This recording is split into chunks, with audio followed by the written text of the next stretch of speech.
This one, looking now from almost the same angle. Here we go, rotation with the launch pad, well above the damage threshold for Storm Surge. Excellent spot, and 12 rockets in the RPG. They're going to build on pre-built structure over there. Let somebody else put up, might even be their own builds. This is the start. What you want to study from this start trio right here.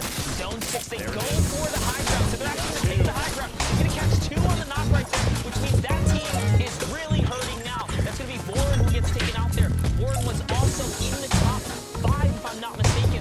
So that's a power takedown right here. It's going to allow this trio to just get one step closer, kind of breaking away, getting, you know, Shio Wager, the mayonnaise tub to the face. So we'll see if it, comes to fruition before the day's up. Mitro staying a little bit towards the back, keep throwing down those RPGs at players that are rotating, or the builds to see if we can drop some people. Mitro pick it up. There's those 2 elims at the feet, so he did secure goal. That puts the entire trio at 6 total right now. 17 points is what they're looking at placement now. Top 15 trios remaining. Only 29 players, though, as the elimination feed is starting to light up across the board. These are the zones that really cut the player count down as people are moving, especially when you have one of, if not the best trio on Ultimate High Ground with an RPG. Are you kidding me? But they are in the best spot. Remember, it still hurts to hold high ground from Zone 6 so early. They're going to be forced to jump down soon if they can't, kind of map conserve properly. They're getting broken down consistently now by the shockwaves. These are one of the cons that happen when you take that high ground, because you don't get the pleasures of looting the players you drop. They're just like that. All that loot's gone. They actually can't use it.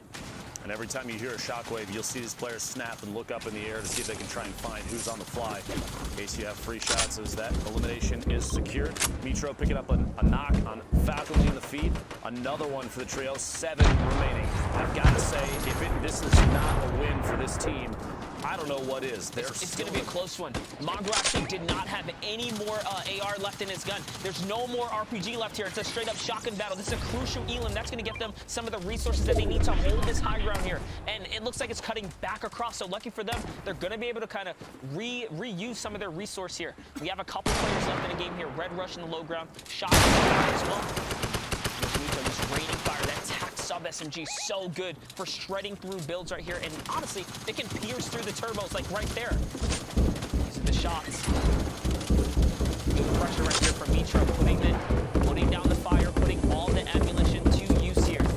We're almost in the final zone now. This is it. Zone 9. The closing will happen. Looks like he's going to go for that high ground. You saw him elevate himself right there, so he's going to get out of the harm's way of the shockwave, and Mitro's going to stay down here and just get down and dirty with the TAC SMG right now, Lupo. You have to remember the last set of placements here. The points really kick up as you go from 5th to 4th and 3rd to 2nd, and then the Victory Royale. So every time you see a player go down, like right there, the 4 trios remaining get even more points. As soon as one more trio goes down, we'll get it 1st and 2nd, and that's it. And we're down to the very last second here, the spray from above. This honestly, as soon as we got to top 40, this was Mongraal, Mitro, Benji Fishy, all the way to the end. No surprise here. And a monstrous 12 elim game right there. You saw, even in the final moments, they did try to drop a couple of medium bullets there. But with that, we're going to send it over to the studio with Zeke and Sundown. What do you have for us, guys? Oh, man. MMB starting off the day strong. We're 1 second shy Shayo eating an entire jar of mayonnaise. It's escalated because they said cup, but we really didn't define cup. Some people was like, is this a standard measuring cup? And someone was like, honestly, it should be a World Cup. I was actually just back in the kitchen looking to see if we could find any mayo. I'm gonna have to make a run tomorrow because after that last game, it was just incredible. So that is 2 matches down in the Heat. Let's take a look first at the standings and see where we're at after the first 2 games because, that's weird.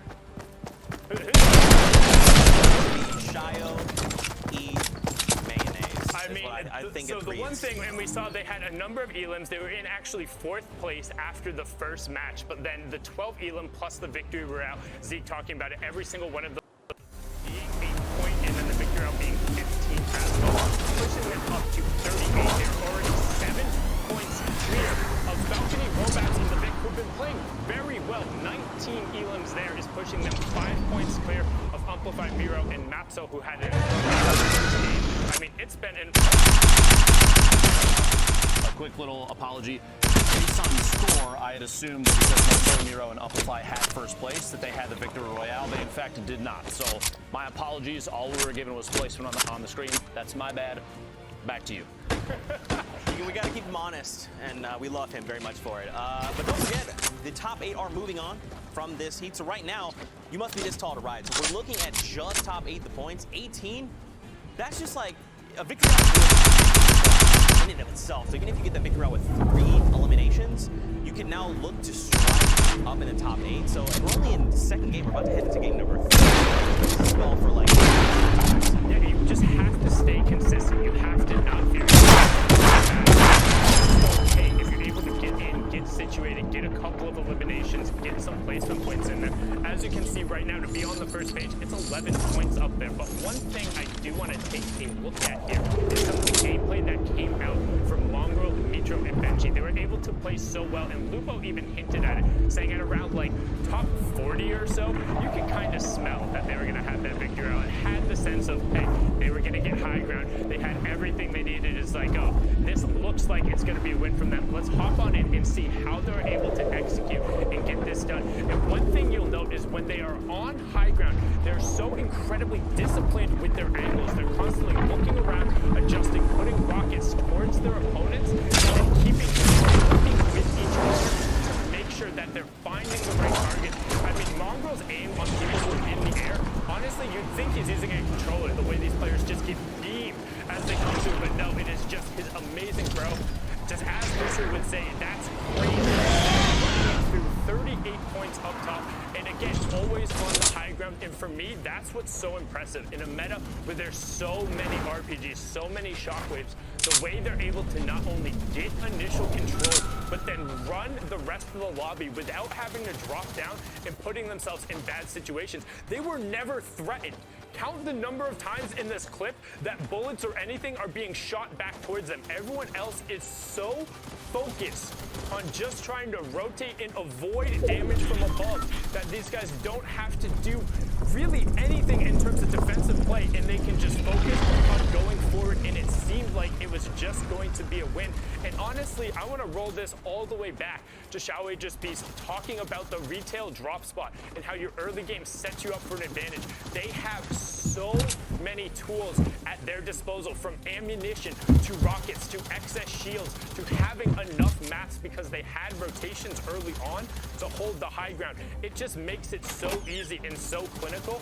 And I promise, if you are a trio or you're just interested in competitive Fortnite and getting better, go and load up these guys' server replays. Watch them, check them out on their socials. You might want to actually mute their streams every now and then because they can get a little loud on the comms. Ballas does a great job breaking that one down. And let's actually take a look at page 2 of the standings, because as we talked about, in the Heat formats, the top 8 are going to advance. But just so you can get a hint, 5 elims right now is getting you up into that second page. There is 32 teams in each one of the Heats. You need to be in the top 25% in order to advance. In Europe, every single one of these guys is impressive, but they're all capable of stringing together good runs. 6 games, a third of them are down. You're now into kind of like the next 2 games. You don't want to fall out early, so expect to see some intense battles early on and maybe a little bit more passive play kind of in the mid game because people don't want to get dropped out. You don't want it to be a third game and then fall out and realize, oh, we're that much more off the pace. Now we really need to be pressing forward. I think you'll start seeing aggression in games 5 and 6, but 3 and 4, they're going to be playing a little bit more like me. Hanging out, just being like, oh, there's people over there? No, I'm good. So not like me, who does not even get to play. Got it. Yeah, we'll have to see how things go because, again, like some saying, you have to be top 8 if you want to move on to grand finals. So for a lot of these teams, I think we're going to see that, though. Maybe even some teams that are even on, say, page 3, they want to try and make top 8. So they might just say, look, we're going to contest MVP. Let's try once. If it doesn't work out, we'll change up the plan, but that's a tall order. I'm aware. I wouldn't say, like, so retail loot is strong, but there's a reason why you see the most dominant teams kind of in retail, because it's like, come and challenge us if you want, because if anything, that benefits us more. We're confident that we can take those early game fights with you. Like, if you want to split and try and do the blacktop houses, like, that's fine, but these guys will end up running at you. They will take the challenge because for them, like, they see 50 bucks, they see points on the leaderboard, they find ways to climb this way up. No, it's serious. That's how MMB, that's how Volks and them, that's what they look at retail as. If you want to come there that confident, and the mental game is so important, particularly in a heat structure like this, where if you, in the first 2 games, if you are hanging around off this page, if you're not in direct contention, you might think, man, I'm struggling right now. Like, we really need to get into it, but in reality, you're able to string together 1 or 2 strong games, or even a victory royale right now would put you through. And these guys are capable of winning one of these games, so I think they can do it, but it's all about keeping a strong mental game as you're going through. It's tough, man. I mean, as much as I want to see Shy eat a jar of mayonnaise, it would be kind of cool to have the new trio come up and, you know, dethrone MMB. I'm about that, but it's just going to be a lot about MMB, you know, like you're saying. If you start to just lose your confidence just a little bit, that's going to affect your potential placement in top 8. We'll have to see, though. I'm getting a little too excited, Fortnite fans. I want to see more of this. But yeah, I think we're getting ready. Battle Bus players are boarding. We'll be there in just a moment. I think we have a package here in just a moment. But what do you think, man? So do you think, like, where is Aqua? Did we see him? Is he on page 1? They're not in this heat. They're not in this okay, heat. I'm sorry. It's different heats. It's okay. Different heat. This There is just is- heat 1. So which brings me to again, my just next to remind point. people, is a little too excited here. There are 4 teams coming through in Europe. 8 teams will be advancing and going on. And the way you're able to kind of score and work your way up is through eliminations and placing higher